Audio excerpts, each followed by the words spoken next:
किशनपुर नामक एक छोटे से गांव में हरिया, उसकी पत्नी और उनके 2 लड़के रहते थे। हरिया के दोनों लड़के जुड़वा थे और दोनों शक्ल सूरत में हमशक्ल थे।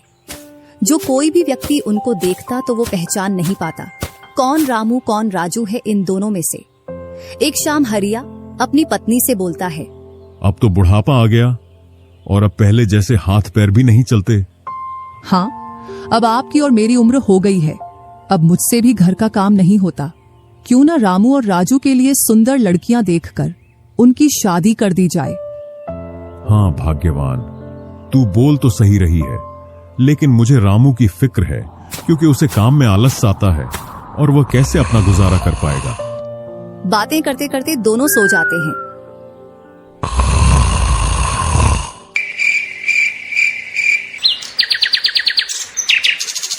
और सुबह उठकर हरिया रामू राजू से बोलता है, तुम दोनों खेतों पर चले जाना और एक खेत को खोद आना जिसमें मैं आकर बीज बो दूंगा। और आज मैं अपने दोस्त से मिलने के लिए पास ही के गांव में जा रहा हूं, 2 दिन में लौट कर आऊंगा। हरिया तैयार होकर दूसरे गांव की ओर निकल जाता है और रामू राजू भी खेतों की ओर चल देते हैं। दोनों खेतों में जाकर काम करने लग जाते हैं। रामू ठहरा कामचोर, वह थोड़ी देर काम करने के बाद एक पेड़ की छांव में जाकर लेट जाता है। इधर राजू को सुबह से शाम हो जाती है और वह आधा खेत खोद देता है।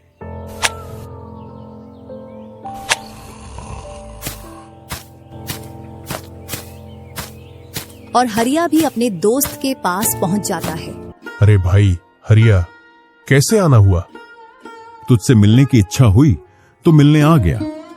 चल अच्छा है, पहले भोजन करते हैं, इसके बाद गप्पे लड़ाएंगे।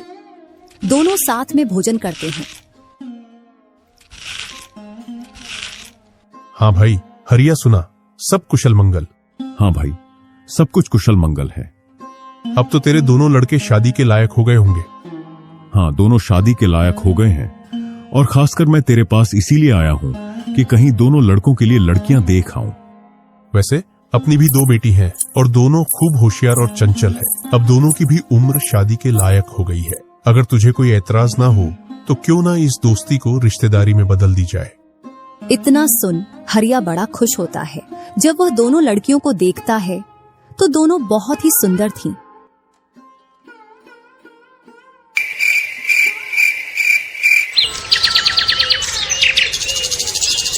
सुबह होते ही हरिया अपने दोस्त से बोलता है, मैं जल्द ही मेरी बहुओं को लेने आऊंगा।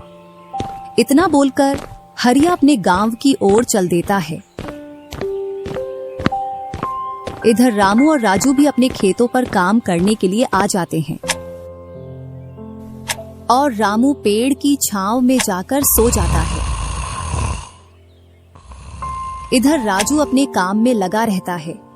शाम होने को आ जाती है और हरिया भी अपने खेतों के पास आ जाता है।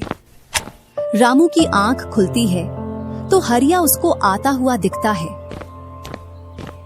तो वह खेत में जाकर काम करने लग जाता है। चलो घर, अब शाम हो गई और खेत भी पूरा खुद गया है।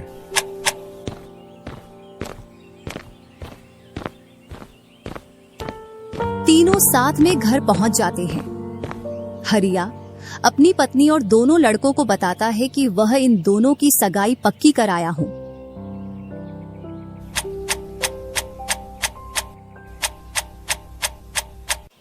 और वह कुछ दिन बाद दोनों का विवाह कर देता है। ऐसे ही कुछ वर्ष निकल जाते हैं।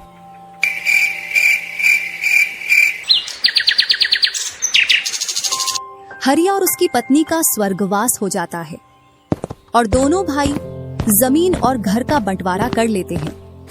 रामू अपने आलसी पने की वजह से खेतों में काम करने नहीं जाता और दिन भर घर में ही पड़ा रहता। इधर राजू अपने खेतों में दिन रात मेहनत करता है, जिससे रामू और राजू की फसलों में अंतर स्पष्ट दिखाई देता है। एक दिन रामू राजू से बोलता है, तूने अच्छा खेत रख लिया और मुझे यह खराब खेत दे दिया। जिससे तेरी फसल अच्छी हो रही है और मेरी फसल कमजोर। कोई ना, अगली फसल पर खेत बदल लेंगे।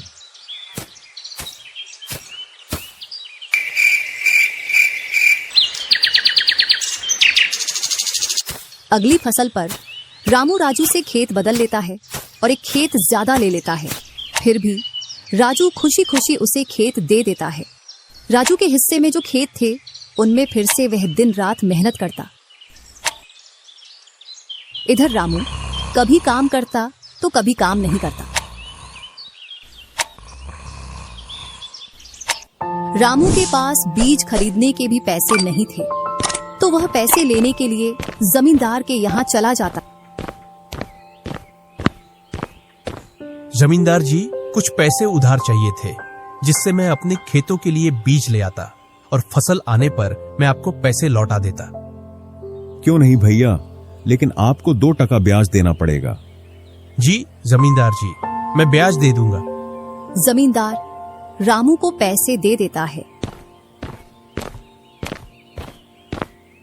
और रामू उनसे कुछ बीज लाकर अपने खेतों में बो देता है। इधर राजू अपनी फसल की रोज देखभाल करता और रामू बोकर आया उसके बाद से अपनी फसलों को देखने के लिए भी नहीं गया। वहीं अपने घर में पड़ा रहता और दिन रात सोता रहता।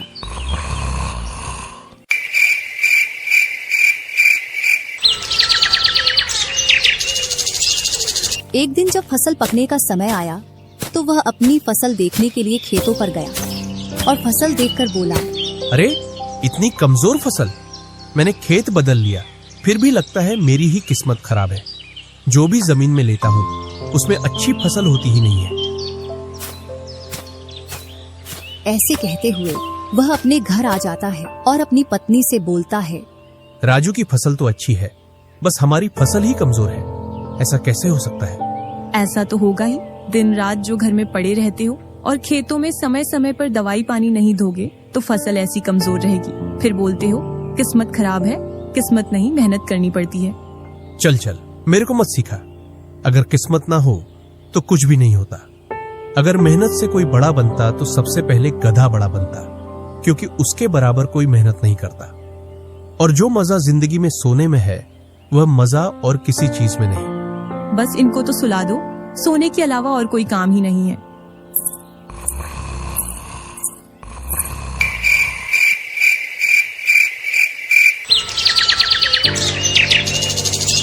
कुछ दिनों बाद जब फसल निकली तो राजू की फसल रामू से 2 गुनी निकली, जबकि उसकी जमीन रामू से कम थी।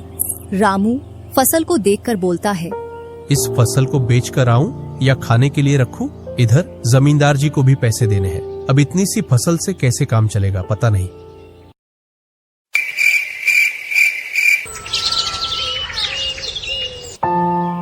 एक दोपहर रामू सो रहा था, तभी उसका गेट किसी ने खटखटाया। पता नहीं कौन भरी दोपहर में नींद खराब करने के लिए आ गया। जैसे ही वह गेट खोलता है तो सामने जमींदार खड़ा दिखता है। क्या यह रामू का घर है? रामू ने सोचा, क्यों ना मैं इसे राजू के घर पहुंचा दूं। यह मुझे पहचान भी नहीं पाया। मैं तो राजू हूँ, वह वाला घर है रामू का। जमींदार सामने वाले घर पर जाकर गेट को खटखटाने लगता है। राजू गेट खोलता है और बोलता है, क्यों भाई, इतनी तेज गेट को क्यों खटखटा रहे हो? मैंने आपके रुपए लेकर खा लिए क्या? हाँ भैया रामू, तुमने मेरे जो पैसे लिए थे उन्हीं को लेने के लिए आया हूँ। तुमने बोला था फसल आने पर पैसा लौटा देंगे, जो तुमने अभी तक नहीं लौटाया। क्या जमींदार जी, आप भी दोपहर में नशा करके आ गए? मैंने कब आपसे पैसे उधार लिए? क्या तुम ही रामू हो? नहीं, मैं तो राजू हूँ। रामू तो सामने वाले घर में रहता है।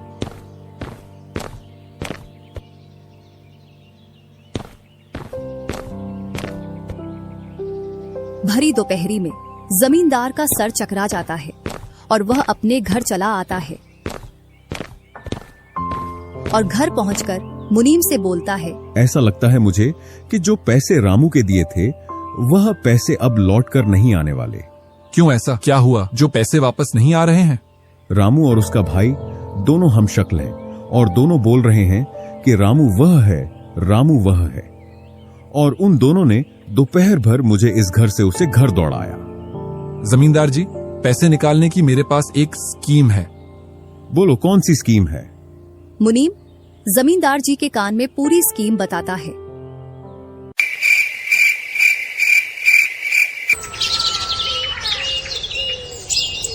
दूसरी सुबह जमींदार, मुनीम और 2 आदमी जिनके हाथ में लाठी थी, चारों लोग रामू के घर की ओर चलते हैं।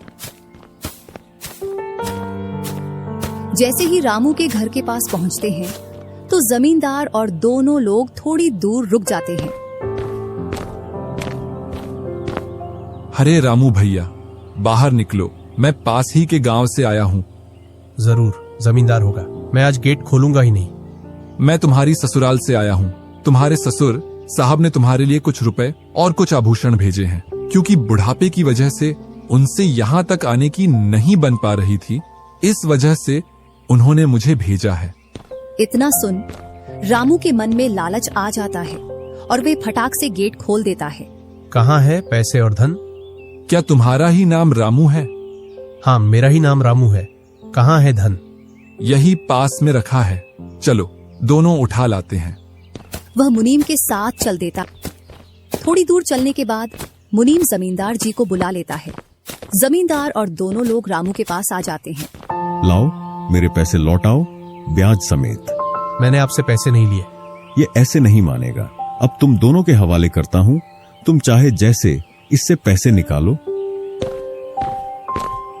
और दोनों आदमी रामू को लठ से मारते हैं। रामू चिल्लाता हुआ, अरे भाई रुको, अरे भाई रुको, मत मारो, अरे भाई रुको, मत मारो। इधर वह दोनों रामू में दे लठ लठ बरसा रहे थे। तभी राजू गेट खोलकर देखता है तो रामू पर कुछ लोग लठ से वार कर रहे थे। तो वह दौड़कर उनके पास आता है और बोलता है, अरे भाई रुको। इस रामू ने आज से 5 महीने पहले मुझसे पैसे लिए थे। जब लौटाने की बारी आई तो बहाने कर रहा था। कितने पैसे हैं? 2000। रुको मैं लाता हूँ।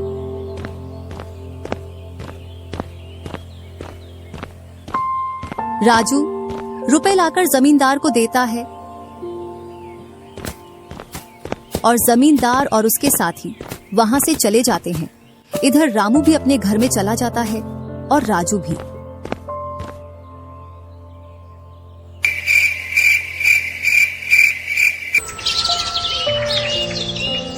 कुछ दिनों बाद दोनों भाई अपना अपना खेत खोदने के लिए खेतों पर पहुंच जाते हैं।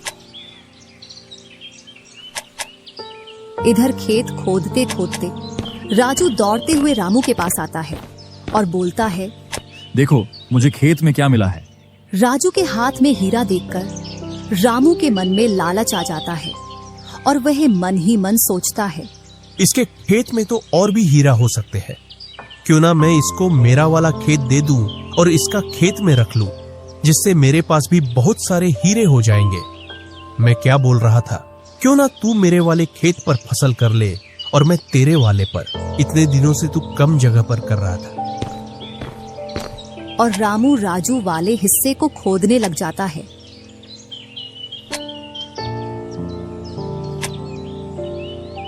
शाम तक पूरे खेत को खोद देता है, लेकिन उसे उसमें कुछ भी नहीं मिलता और थका हारा घर पहुंच जाता है। आज पूरा खेत खोद दिया, लेकिन फिर भी एक हीरा नहीं मिला, जबकि राजू ने खेत का एक कोना खोदा था, उसमें ही उसे एक हीरा मिल गया। अच्छा, आप अगर ऐसे ही मेहनत करते रहे तो एक दिन आपको भी बहुत सारे हीरे मिलेंगे। बातों ही बातों में रामू की नींद लग जाती है।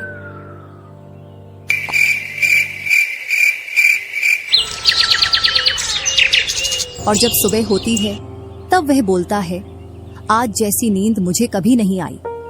हाँ, अगर तुम ऐसे ही मेहनत करते रहे तो आपको रोज ऐसी नींद आएगी। और रामू उसे वर्ष राजू की तरह अपने खेतों में मेहनत करता है और दोनों की फसलें बराबर निकलती हैं, जिससे रामू के चेहरे पर अलग ही चमक दिखती है। एक दिन चारों लोग साथ में बैठकर खाना खा रहे थे। क्या सच में उस दिन खेत में से हीरा निकला था? हाँ भैया, निकला था ना। जो आज आपके घर में उसकी वजह से कई सारे हीरे रखे हैं।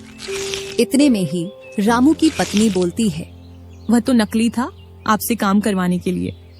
इसी प्रकार बातें करते करते चारों लोग अपने अपने घरों में जाकर सो जाते हैं।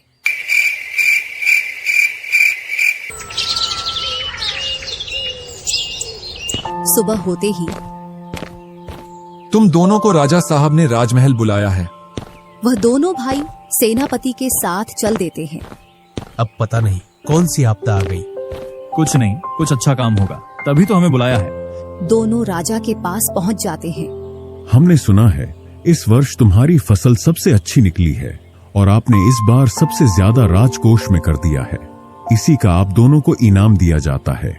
दोनों भाइयों को आपके गांव में इनाम के रूप में दुगनी जमीन दी जाती है।